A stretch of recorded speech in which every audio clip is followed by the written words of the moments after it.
Hello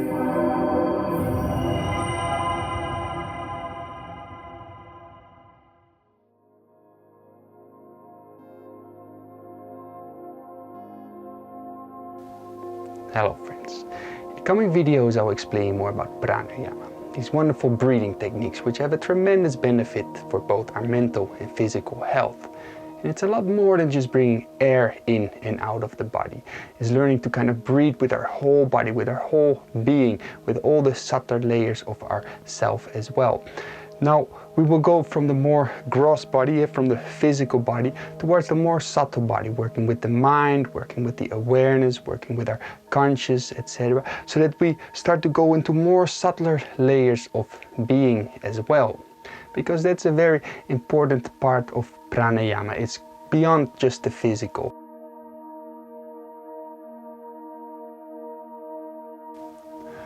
We all know breathing is very important. We do it more than 20,000 times a day. And to stay healthy, many of us look at the way they eat or the way they do the physical exercises, but not really if their breathing is all right. Now, you can be without food for up to maybe 40 days. You can be without water for 3 days. But try stop breathing for 10 minutes and tell me how you go. Probably not so good, because of course breathing is very essential. And with the breathing in, we take oxygen into the body that the cells need to reproduce and function properly. And when we burn energy in the cells, carbon dioxide is being released, and that has to go out as well. That happens with the breathing out. Now, so what happens when we don't breathe properly? Then there is not enough oxygen in the cells to function properly and to reproduce properly, which cause all sorts of troubles in the body. But also the carbon dioxide starts to build up in the body, which means that the blood is becoming more and more acidic. And an acidic environment is a very good environment for diseases to thrive well, and even cancerous cells to thrive well in an acidic environment.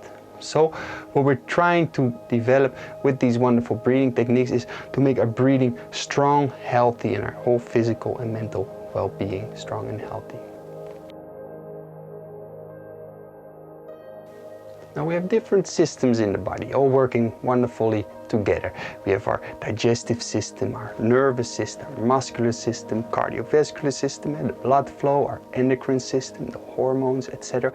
Now, with these wonderful breathing techniques, we can start to influence all these systems in the body. So with our respiratory system, with our breathing, we can start to influence our, for instance, nervous system. We can stimulate our nervous system, or we can calm down and slow down our nervous system. We can bring our blood pressure up, we can bring the cardiovascular system more strong, or we can slow it down. We can influence our digestive system. Research now has also proven that we can even influence our immune system, so we can strengthen our whole immune system in our body, etc. So we can start to use our breath as a wonderful tool to influence and balance and strengthen the other systems in the body as well.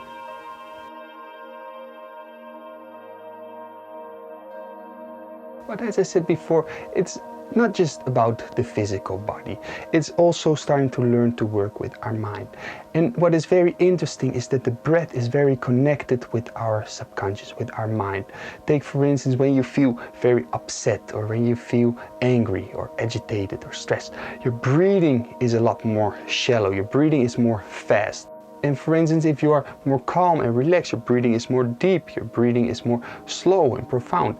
So this works both ways. We can also start to influence our state of mind with our breathing. When we really start to calm down and slow down our breathing, our whole mind starts to calm down and slow down as well.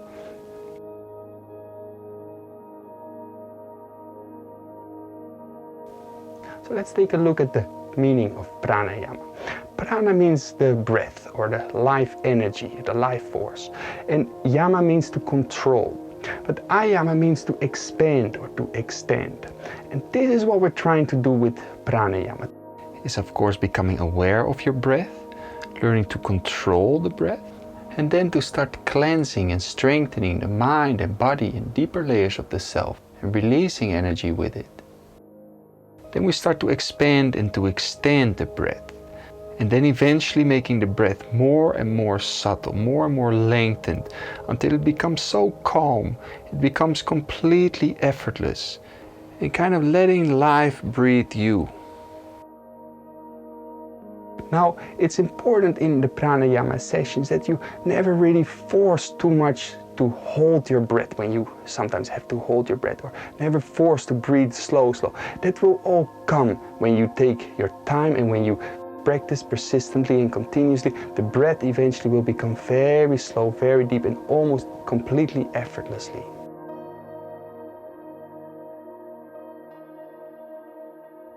And then eventually we can kind of become the doer of the breath and the observer of the breath. That's the interesting thing with breathing. It's something that you can do voluntarily, but also something that happens just by itself. So that's the interesting part of pranayama, that you can start observing your own doing.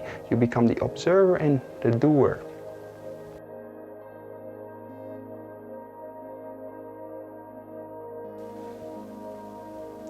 And there are many different types of pranayama. See it as different tools, and some are there to really strengthen or to stimulate your nervous system, or to bring toxins out of the body, or to strengthen and open up your lungs and respiratory systems. And other techniques are there more to slow everything down, to make the breathing very calm, very slow, very subtle, to make the mind more focused, to make the nervous system very calm, and to bring a very clear focus, clear one-point awareness, clear one-point attention. And this is a very important part in yoga, to start to be able to do that, to get one-pointed attention, to become able to go into states of meditation.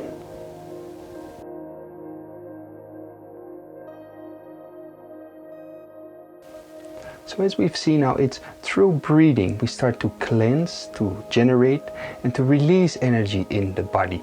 Because this is what breathing does. It nurtures us and it cleanses. It nurtures us with life-giving oxygen, and it cleanses the CO2 from the body. And this is what we will be doing also on a deeper level. We start nurturing our awareness, our deeper sense of self, and we start cleansing our mind and start peeling off the layers that obscure the light of life within ourselves.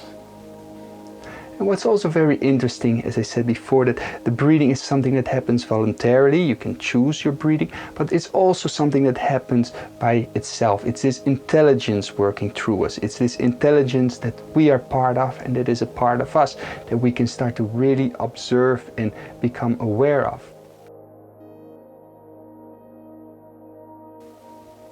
Learning all these wonderful techniques is a long process, and I would like to really invite you to do this continuously and persistently, day by day, and it will have a tremendous benefit on both your mental and physical health, and on your whole life, you will see. But please really take your time with this. Don't exert yourself or don't push yourself too much. Really take it slow, and with common sense feel your own boundaries, how far you can go with things. So I hope you will have the same wonderful benefits that I have had with this as well. Namaste.